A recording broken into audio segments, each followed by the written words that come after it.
program are those of the host, guest, and callers and are not necessarily those of KKNW, its management, or other advertisers. This program is sponsored by Dr. Pat Basili and Transformation Talk Radio. You're listening to an encore presentation from the Transformation Talk Radio Network. Hi, welcome. This is Dr. John DeMartini. This is one of the most amazing and inspiring shows that you can listen into. If you want to be on the edge of your seats, if you want to open up your heart, if you want to expand your mind, and you want to meet incredible people, stay tuned because you're just about to experience a transformative radio show that will change your life. And you're listening to the Dr. Pat Show that's coming up right next. Welcome to the Dr. Pat Show. Talk radio to thrive by. Powerful, inspiring, and coming to you live, bringing you stories of people like you and me, busting through and living life full out. Get ready to dare to wonder what your life would be like if you knew you could not fail. Okay, everybody, welcome. I got to tell you, we got a great show going on for you today. I was just reading Leslie's book, and one of the things that Leslie Sampson, my very special guest today, I was reading a book, and then one of the things I was really struck by, a couple of things, is we know that in our lifetimes, right? If you think about this, and you think about it, let's say you meet somebody in your life, and you're rocking along, but yet you notice like this something like about this person. You can't quite put your finger on it, right? You don't quite like understand, but you just have this sense, like, let me just say, like the sense of eternity, let's say.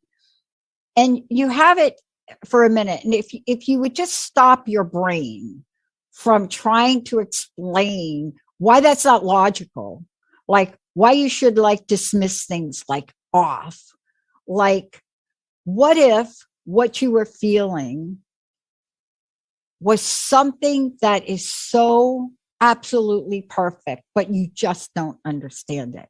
Today, find your twin flame. Understand and connect to your soul's other half with Leslie Sampson joining me here today. Leslie, just so you know, certified psychic medium writer. This is her book. She's like that vessel. See, I'm like the conduit between her and like you all. I'm like that conduit, but she's like the vessel.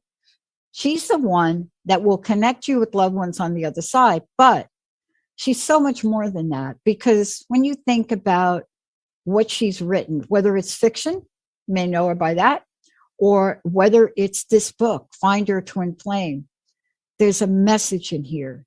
So ask yourself this question. Do you always have to follow logic or a linear line of thinking to know that you have a twin flame relationship? Mojo going on. That's it. You got that going on. Leslie, it's great to have you. Welcome to the show. Thank you so much. I'm so happy to be here. Thank you for having me. I'd like to have you. So the thing that I want to talk to you about, I mean, there's so much in the book I do want to talk to you about, but I want to talk with you about sort of the misconceptions is a good word, maybe, because I've done a number of shows on twin flames, but when we look at it, we have not seen in the way you've described it, right? And I think you even ask is like, you even say, there kind of might be an easy way. There kind of might be this easy way, right? And I want to ask you, isn't one of the challenges that people have for this is they don't really want an easy way. They want this to be like super complicated, right? Yes, they do. And it's just from my understanding and all of the research and the people that I've worked with, that they want to make it super hard. The twin flame relationship in itself is not supposed to be hard. But what feels hard about it is that when you meet the other half of your soul, yeah, it sort of starts that journey within as well. So you're doing all of this work within and getting rid of everything that no longer serves you or that you don't need. And so that is what makes it feel hard. And instead of working in tandem, a lot of times what happens is that the twins just can't deal with it. They have no way of understanding how to process what's going on. And instead of working together, they choose to, oh, this is too hard. I can't do this. So exactly. And can I just piggyback off that and just follow you along in the book? Because first of all, for those of you just tuning in, I mean, it's just amazing to be able to have Leslie joining me here today. She's so much she's doing in the world to really help us and bring a unique understanding to what I call now that which you cannot see. I should name that the title of my book. But because I live in that world, that which you cannot see. And one of the things that really gets people hooked up is the conversation about twin flames. First of all, just the name.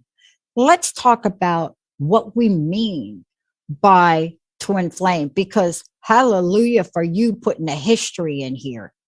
Thank you. You're welcome. Thank you. I am so, this is a challenge where people get confused. A twin flame relationship starts at the inception of the soul. When a soul is created by God, the higher power of your understanding, the soul is created, it is then divided in half. And each half is a complete soul, by the way. It's not just like slicing an orange down the middle, okay? Each soul has the same spiritual divine DNA and the same soul blueprint. That's what makes them twin flames. Their soul blueprint has the exact same lessons. Now, they have obviously free will to learn those lessons however they can in their different incarnations, but the lessons are the same. And twin flames are always connected. They're connected by sort of like I call it like a umbilical cord at the heart chakra that's generated at the inception of the soul. So I think a lot of people get that confused with I call it the Disney concept, which is the idea of the one true love, riding off into the sunset. Not saying that can't happen. I'm just saying that's not the purpose of the twin flame relationship. But where do we get hung up then on the confusion around it? What do you think it is? And let me just get to this because I've done a lot of interesting shows recently on doubt, and I have one foot into the invisible world, and I have another foot in our pop culture. And I started to talk about Benson's line in Dune. Fear is the mind killer, but doubt is the dream killer. That for me, doubt is the dream killer. That's where I live. That's what I say. And doubt that comes in anywhere, even in twin flame conversations, right? Tell me the impact of that. The sad thing about it, when you have that little sliver of doubt, I'm a perfect example of that. My entire journey started because I did not believe that I had a twin flame, and I didn't even believe in the concept. I thought it was fiction. I thought it was not reality. So I said to my spiritual team, okay, prove it to me, but had I just, suspended doubt and just taken, sort of a leap of faith, and that maybe I am really experiencing this. This is about trusting the self. When you don't trust yourself, you lose such a genuinely beautiful experience. So for myself, I had trust issues all the way around, and my team was able to work with that by going, oh, okay, we're going to show you mediumship and angelic communication, akashic record, every conversation I had. So, and the more that I was shown, and this has happened to others with whom I've worked as well, the more that you are shown that, hey, you need to trust yourself, the less doubt there is. There's no room for it. It's almost kind of like it starts, reality and truth starts crouching in on all of that space. And suddenly you wake up one morning and you're like, what was I doing? Yeah. Why did I doubt? And that's exactly what happened to me. So I always encourage people that, yes, this is a crazy road to go down with your twin flame. It does not mean it's not true and it's not right and it's not valid. Trust yourself. That's the most important thing you can do. And, let's talk about the way that some of this can happen, because I think when you were sharing your own story in the book, you talked a lot about dreams. One of the other misconceptions that are so important to really talk about is the language we put on the soul. We put on the soul masculine, feminine. I mean, we put a thing out there. And then what happens is, here you come into this world and you meet someone of the same sex. And you have that connection that is undoubtedly, that is the deal, right? And yet, because of all the stuff we put on things here, we can't fully explore an earth to earth, right? Twin flame, because we bring in so much baggage to that conversation. And yet the soul just will not let us not face it, right? I mean, you can kick and scream, but the soul's going to drag you down the road. Exactly. Yeah, because the soul knows. The soul knows it's matched. The soul doesn't care what the package looks like. All they care about is that's the match. And that's one of the situations that I came across in my research.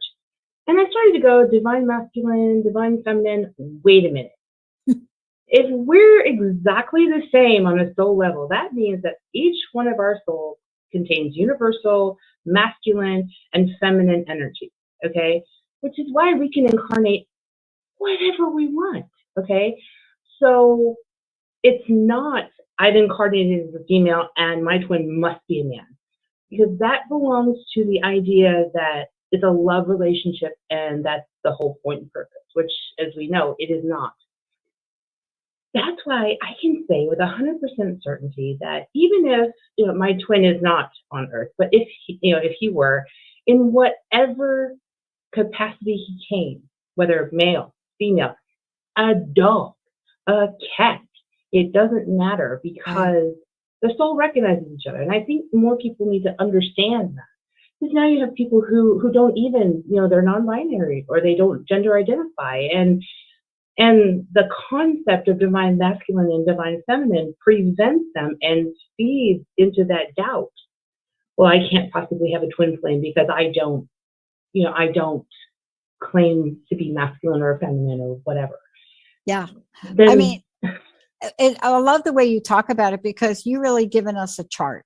You say, wait a minute, there's a soul blueprint. Let me just, and then you go and you say, let me tell you about that. You don't say it this way. You write beautifully. So this is my paraphrasing it. What you say is, wait a minute, this is like the soul source, your twin flame, right? Their soul blueprint is equal. There's a soul source connection. And then you also talk about, I love the way you describe sort of in process, the evolution, right? And you talk about energy.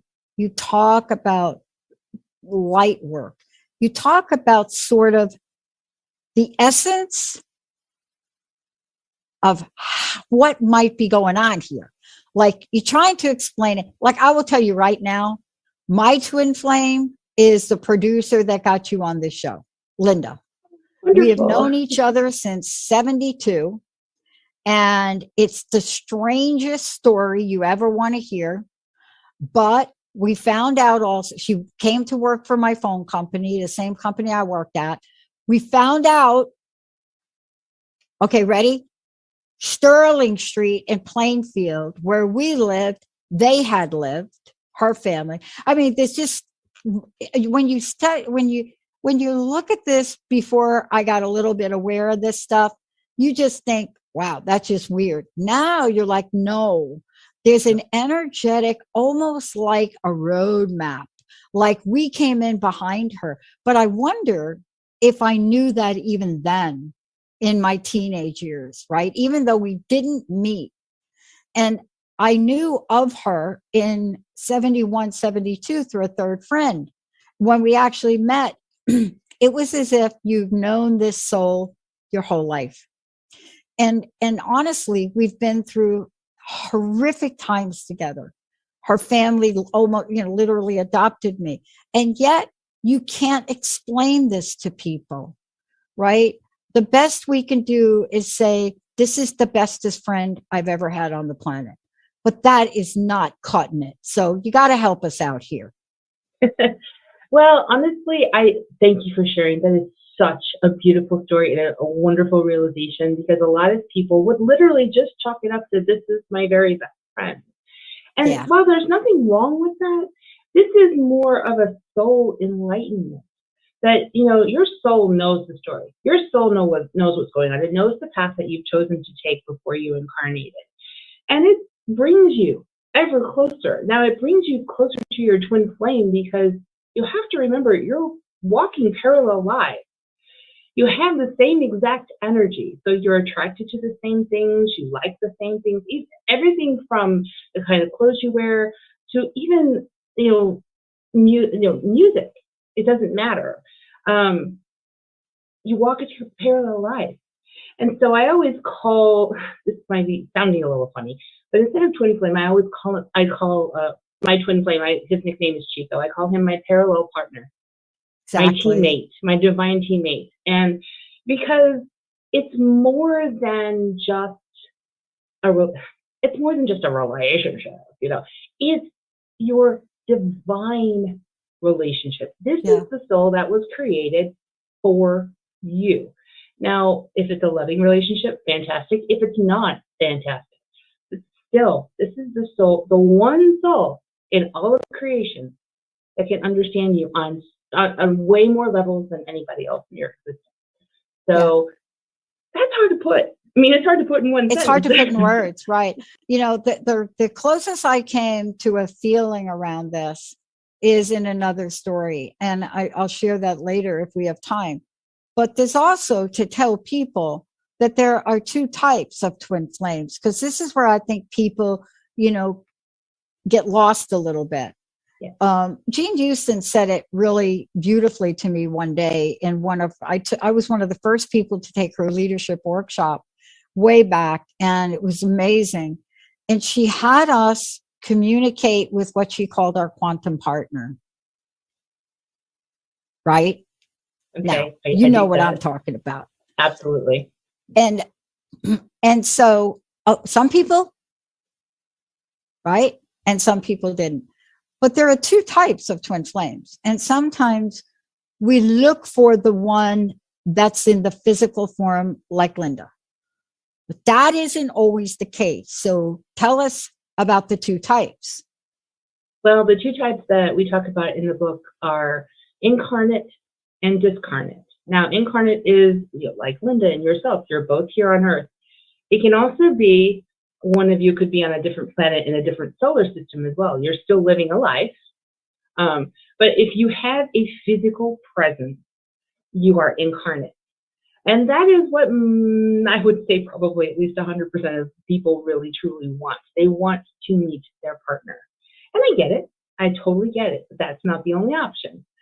The other option is discarnate, and that means that you are a soul that exists outside the physical. Now, that could be someone who is on the other side, or someone who has transitioned from this life to the other side. Basically, it means you don't have a body. So, that's kind of where myself and my twin flame fall in. And he passed away several years ago, so he is on the other side. And believe it or not, that is actually the most popular method when it comes to the twin flame relationship, because it's almost kind of like one of them is on the other side, kind of reading the blueprint as you go along to make sure that you're on the right path and guiding you. And then the other one is incarnate and desperately trying to follow the lead that they feel within their soul. So, nobody really wants to hear about the discarnate, which makes me sad. They don't. Because it's to me, there's no impediment. There's no really ego. Literally, I know I'm a medium, but you don't have to be a medium to communicate with those on the other side. But I know why they don't, though, right, Leslie? Because one of the things we're afraid of is that twin flame will be less than the one in the brain. Do you know what I'm trying to say? Yeah. Like we have this view Soul didn't create this view. It's man-made view. That if I'm like having a relationship with somebody that is not in a body, one, there must be something wrong with me, or two, right? But we do this all the time with people that have passed. Well, you know this better than me. But when people passed on, how many stories have you heard is, I went to bed last night. My father was sitting at the bottom of my bed, and he was talking to me. Now, you only share that. Generally, people only share that with their best friends, but that actually happened to Linda. So it's harder for people to wrap their mind about it, but it doesn't mean that those relationships are of a lesser quality. In fact, the only impediment that I actually have, people have asked me this question, and I don't really consider it an impediment, but if I had to, the only one that I have is technically I can't pick up the phone and call him. Oh. That's it. I mean, would I prefer to do that? Maybe. Yeah. Heck of a lot easier than having to sit there and meditate and raise my vibration and connect, But when it comes to the actual work that the twin flames do together, I just feel like it's maybe not a faster track, but things go a little bit differently, a little bit maybe smoother because there's no ego. Yeah. For example, like I know, I mentioned this in the book. I know that if Shiva were here, he would not be my type of guy. He would not be someone I would be genuinely romantically attracted to. And that would be an impediment to working together. Mm-hmm. We could be best friends, but you know what I mean? Yeah, so I do. It's offering a different perspective and saying that, okay, so my twin's on the other side. So, okay, you got the access to the master plan. Tell me how I work with that. Am I going the right way? Cheat.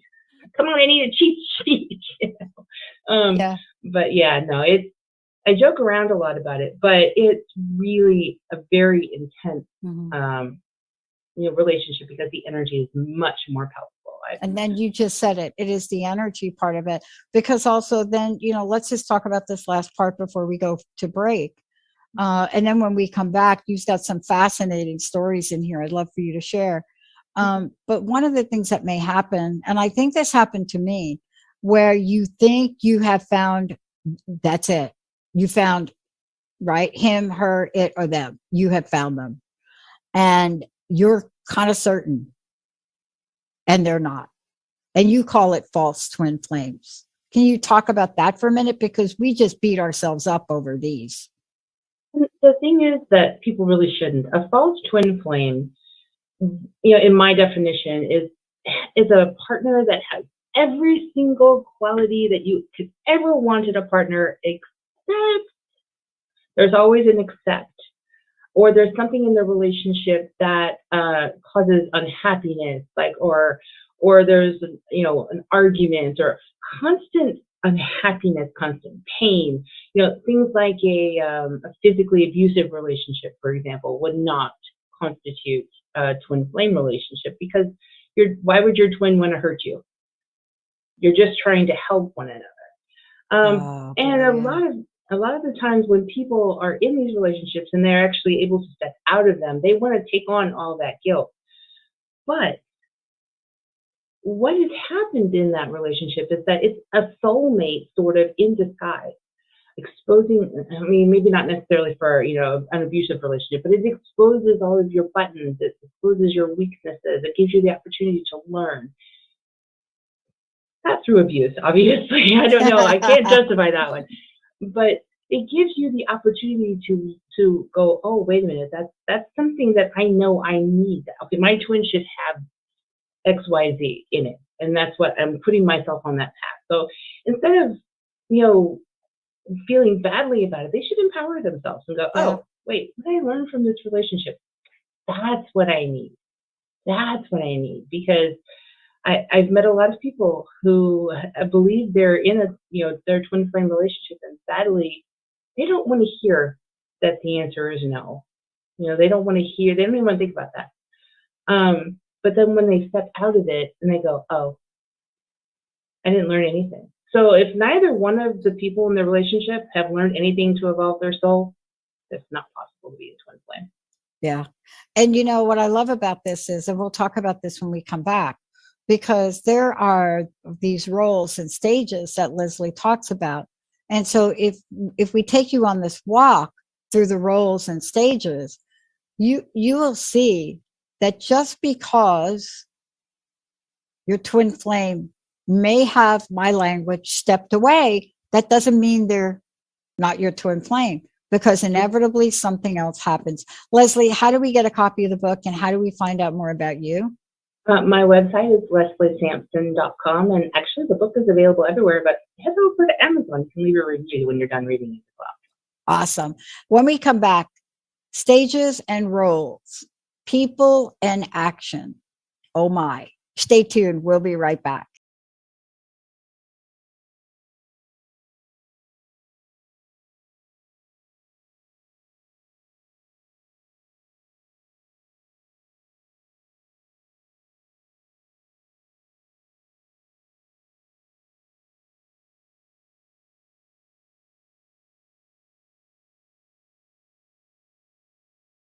Hey everybody, welcome back. For more information about me, Dr. Pat, this is the Dr. Pat Show. Go over to transformationtalkradio.com. You're probably watching this live on Facebook at facebook.com Transformation Talk Radio.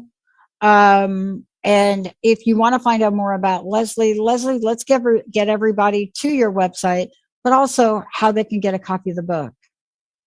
My website is lesliesampson.com, and my book is available everywhere, but if you shoot over to Amazon, you can actually get it there for a pretty good deal, and leave a review.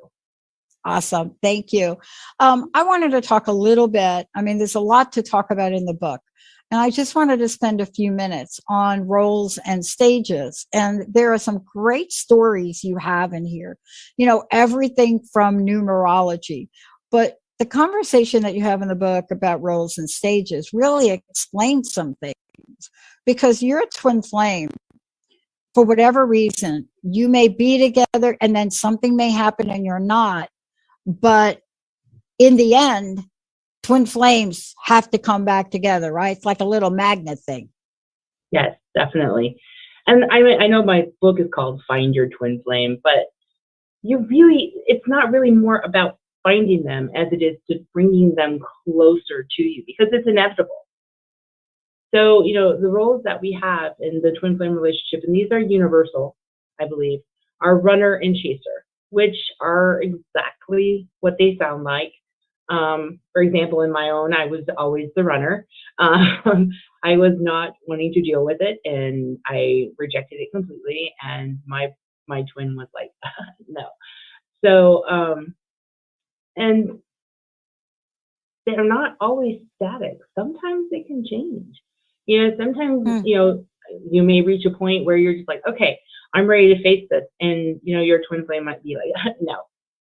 And that's what happened to a lot of the people that I spoke with and that we did research together for the book, and that I worked with, because they were at a point where they're the twin that is sort of the open, the awake one, the one who is doing the work, the one who is reading all the articles and, you know, reading books and things like that, trying to learn. And then there's the other one who is just like,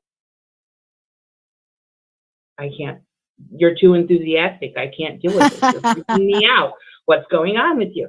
So then it becomes, there's a disconnect there. But it doesn't always have to be, you know. And I think if once we take that little carrot out of there that says that this is a love relationship, I think once we remove that, it makes it a little bit easier to navigate through the very different ups and downs and ins and outs in the roller coaster of all the stages of the twin flame relationship as well. Well, and then you really go on. I mean, you don't stop here. What I found really fascinating now is you take us on a journey of numerology and astrology as well. I mean, you know, I was like, wow, this is interesting up to this point.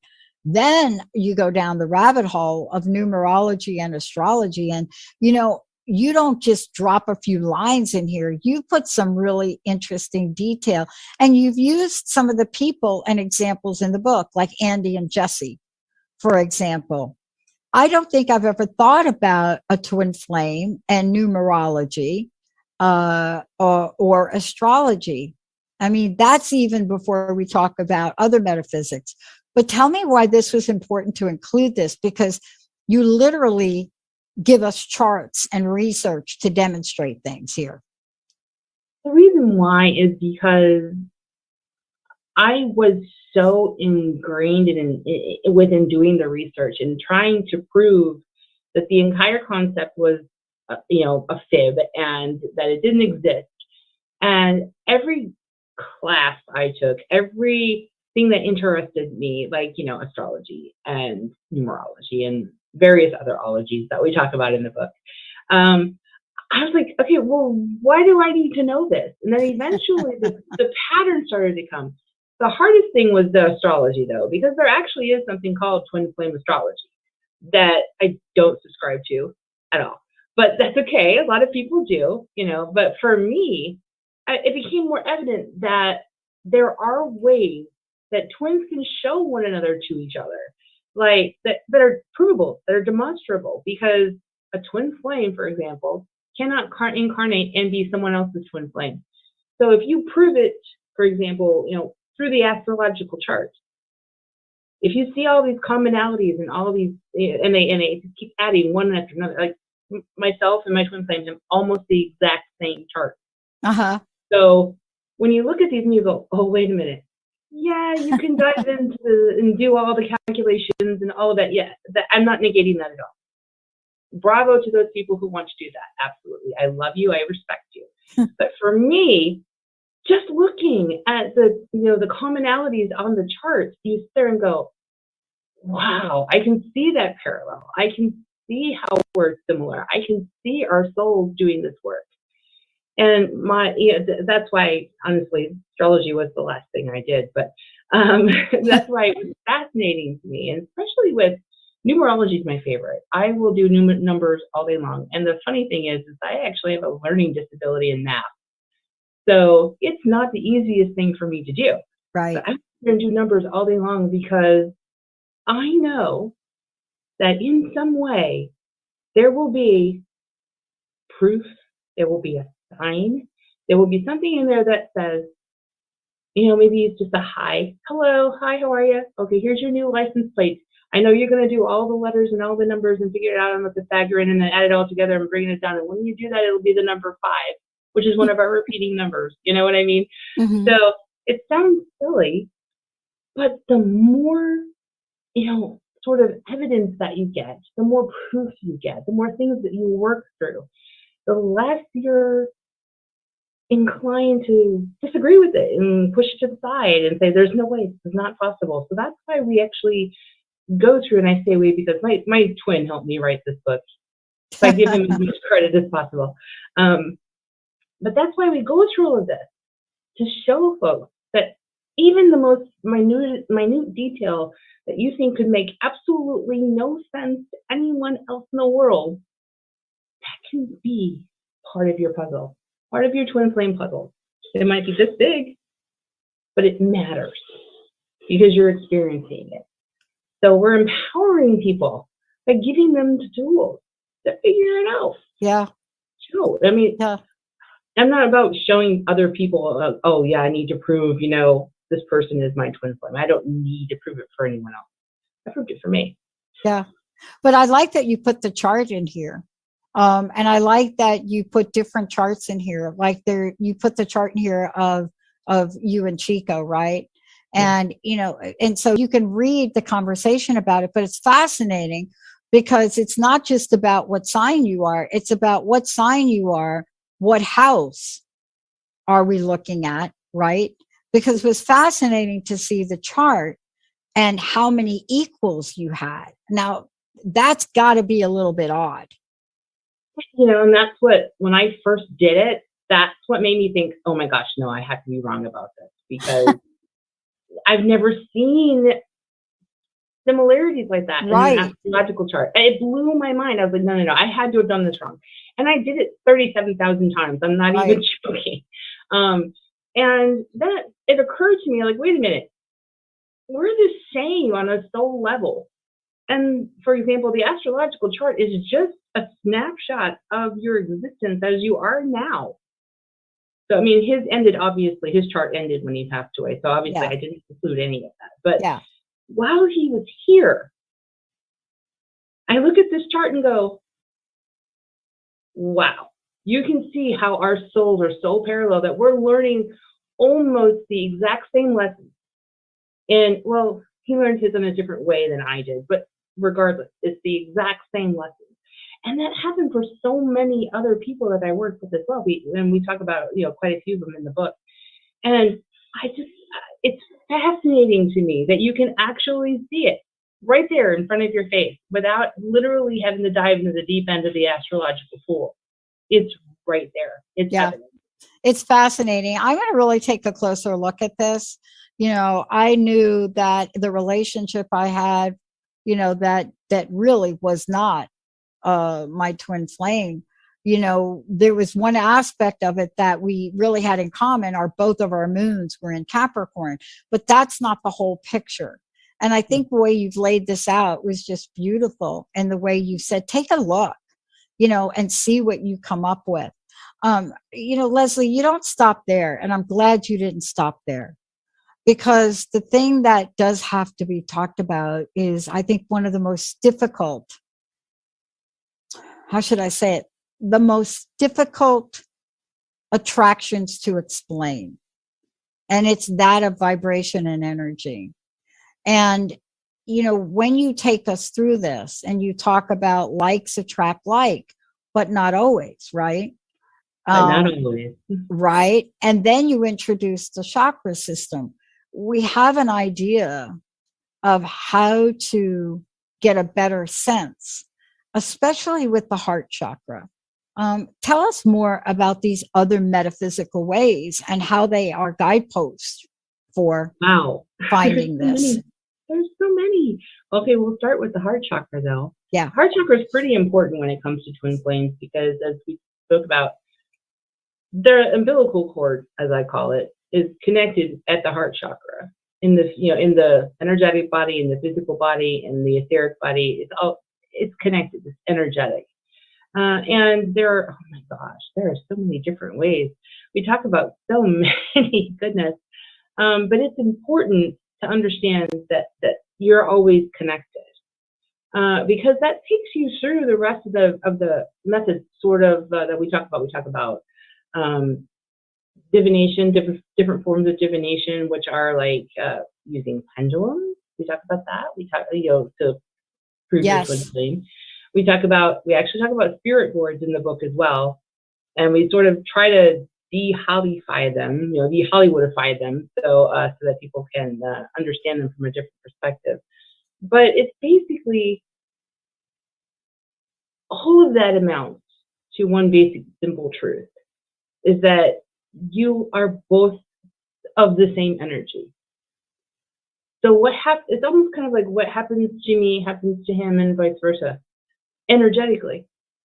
And it's important to understand that, because a lot of people will say, well, if it's the other half of my soul, then they are a complete soul. I'm not taking that away, but they have their own personality, and we can't possibly be the same, and we're a mirror of one another. You have the same exact energy from the inception of your soul.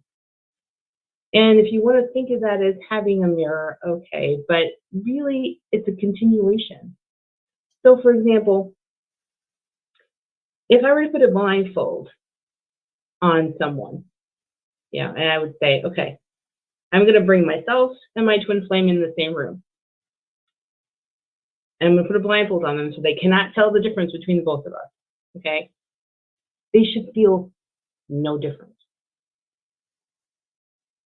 Energetically. I'm talking about, you might have different hands, you might have different hair, et cetera, but energetically, you should not be able to tell the difference between yourself and your twin flame. Yeah. And I think that's where we were trying to drive with all of the talking about, raising your vibration is important when we talk about metaphysics anyway, but it's Yeah. important to talk about that matching energy because a lot of people just don't have that understanding.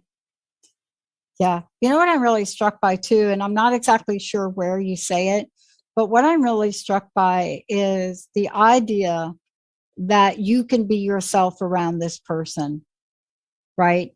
And what does that mean? I mean, how guarded are you? Like if you think you're in a relationship with a twin flame, are you really able to show up as you? How guarded are you? And what is that saying, right? Well, being guarded though, in any relationship, being guarded is dictated by past experience. You can't help that. But when it comes to the twin flame relationship, it's my experience, honestly, that it's an evolution. Like it might actually start off being defensive and get away from me and I can't take this and it's too much because you haven't let go, you haven't unpacked your baggage, as I like to say. I'm an emotional hoarder. I carry baggage with me everywhere. Okay. So if I unpack it one by one, which is what happens when it's like the souls are triggered by meeting one another, and all of a sudden you're more willing to get rid of stuff. If it brings me closer to this fascinating person, if I get rid of one or two things, okay, I got to know more. So yeah, okay, I'll get rid of a couple of things out of my happy little energetic suitcase. Right. But it's an evolution. That's why it's an education of the soul. So yeah, you can start off. I was queen of defense. Okay, get away from me. Why are you here? Okay, so believe me when I say, not that it can start off that way, but the difference is that eventually you want to learn more about your divine partner. You want to have a better understanding of them, so you're willing to let go of what impedes that. It's a beautiful thing. One of the things that I know we've got a few minutes left, but there's so much to really talk about, but there was an underlying purpose to really shining light on this. And it's not just about talking about twin flames, I think, as we have been doing, but what you're integrating into all of this is the multidimensional nature of understanding. Right? Because you could read a book on twin flame and walk away and say, oh, okay, but you walk us through the various places we can look for signs, right? Yes. What did you discover as you wrote this book and some of the stories? What did you discover about the stories between people that you've included in the book? Well, a lot of the things I discovered was there's a sort of a general underlying theme, and that is the lack of empowerment. Almost kind of like previous to being in this relationship, there was no, even the basic understanding of what they wanted, what they needed. Kind of like they were used to something and just kind of going through the motions, and it's, working through the relationship, they began to empower themselves. So that was kind of one of the major things I noticed. The major theme was that there was no gusto, there was no get up and go, there was no empowerment, and so that was kind of one of the things I wanted to speak to as well, to give people the information, all the information I could possibly give them to empower themselves. I also noticed, and this is really fascinating, I also noticed that there was a genuine love. And it's not romantic love, it's necessarily. No. It's not really a love that we can put into words. It's that energetic feeling and vibration of just beautiful divinity, as I like to call it, because I don't know another word to describe it. But it's through everything, and to me that was really amazing to see, because previous to all of this girl wasn't having it. I didn't believe in any of that stuff. Right. Because I was carrying my stuff with me. So to see that demonstrated in so many people that I worked with working with twin flames, and as well as mediumship. Mediumship is nothing but divine love, as well. Was absolutely life-changing for me. Absolutely. And I hope that we bring that through in the book so that people can understand they do have the power, and love is real. Love is the answer. And I know that sounds cheesy and Beatley, but it's okay. Yeah. But part of what we're talking about too for people is to really try to get an in-depth understanding about what might be going on. And I referenced the stages earlier because that tells people, just because somebody is out of your life and you find them back in your life, there is a sense to make of it if we look at it from a twin flame perspective. I know that we've talked about a lot, but I'm pretty sure we haven't talked about everything. I know we didn't talk about the Akashic records. In the time we have left, I'd love to hear, what it was like for you to bring this all together. Wow. Honestly, I didn't realize I was doing it until sort of Chico smacked me on the side of the head and said, "Hey, aren't you gonna put this in a book?"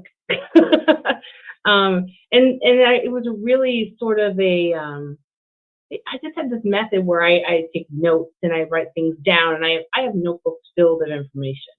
Because what's in the book is not everything, but it was sort of like I was gravitating, going back through all of the stages myself, and going back and looking through and going, wow, I can see that. So it was another awakening. And I'm not afraid to say that, because you think you get to a point where you understand the whole thing, and then poof. And so it was an awakening where I could actually see how my spiritual team worked with me, and to get me into each and every little step to go, okay, you know what? Here's the first piece. Here's the second piece. And now let's break it all down. Let's put it into something that that makes sense. So, and since I was really writing, for an audience of myself, and because I was trying to explain it to myself as I was before all of this happened. Yeah. And so it really was like a reawakening. It really was. First of all, I want to thank you so much for coming on the show. Please let folks know again how they can find out more about you and some of the other things you do. I mean, this isn't the only thing you do. And let's get people to your website and how to connect with you directly. Well, my website is lesliesampson.com, and I have my email on there. I have all my socials on there. Please reach out. I answer everything myself personally. And of course, you can get my book on my website. You can get my book on Amazon.com. And we really hope that you enjoy it. And please let us know, and because we love hearing the feedback. So thank you so much. You bet. You so much. Yep. And I just have one last question that I'd love for you to tap into, and it's your conclusion, right? Because your conclusion really does drive it all home. It's like the takeaway for people. I would love for you to take a minute or two to really just, talk to people that are confused about this and what the possibilities are for them. Possibilities are endless. And I know that sounds crazy, but it is. And the possibilities are endless, but I know I focus on a lot of different topics in the book, and I try to give you as much information as I have. But it's with the goal of empowering you And it's also with the goal to help you understand that nothing can take the place of your own experience. You have to trust what you get. Yeah. That was one of the basic things that I learned. That was the first thing that my first mentor said in my very first mediumship class. Trust what you learn. And I, of course, didn't. And I let everybody tell me everything. I let people tell me Chico was invisible and imaginary, and I made him up, and I needed to check myself into somewhere. So I know I say it a lot better in the book, but the point is that we want to empower you to take control of your own relationship. Yeah. If this is something that interests you, ask your questions. Don't be afraid. Ask your questions. Read the book. Read my book. Ask me. I will be more than happy to help you if I can. But understand, nothing takes the place of your own experience. And it's really about empowerment. That's really what it is. That's the key. I love it. I mean, I gained all of this knowledge and went through all of this research. And the bottom line was, yeah, okay, I can do all this stuff. But the bottom line was, I believed myself. I finally believed myself. Exactly. You know, and so I wish that for everyone. I wish that for everyone on their path, because when you believe yourself, you take away the fear of, oh my God, what if I'm wrong? What if I miss? What if I'm that? What if somebody laughs at me? You stop caring. You're just like, fantastic. Okay, that's your gig. I believe myself. So that's truly, honestly, what I really hope to put out there with the book and with the information that we've shared. Yeah, because that is really the key, isn't it? Yeah. You know, we have been given incredible power, innate power within ourselves, all of us. And yet we will shut that door faster than you can shake a stick. Like that. Thank you so much for reminding us, Leslie. Thank you for everything. Wow. You. A lot in the book. We covered some of it. For those of you that want more, there's a lot in there. And please feel free to reach out to Leslie, you know, to fill in your own blanks. I want to thank you, Leslie, so much for everything today. Thank you for that. I appreciate you so much. Thank you. Yeah, I want to thank Jacob, of course, and Benny, of course. And I want to thank all of you. You are the best listening audience on the planet. Make yourself a great rest of your day, and we'll see you next time.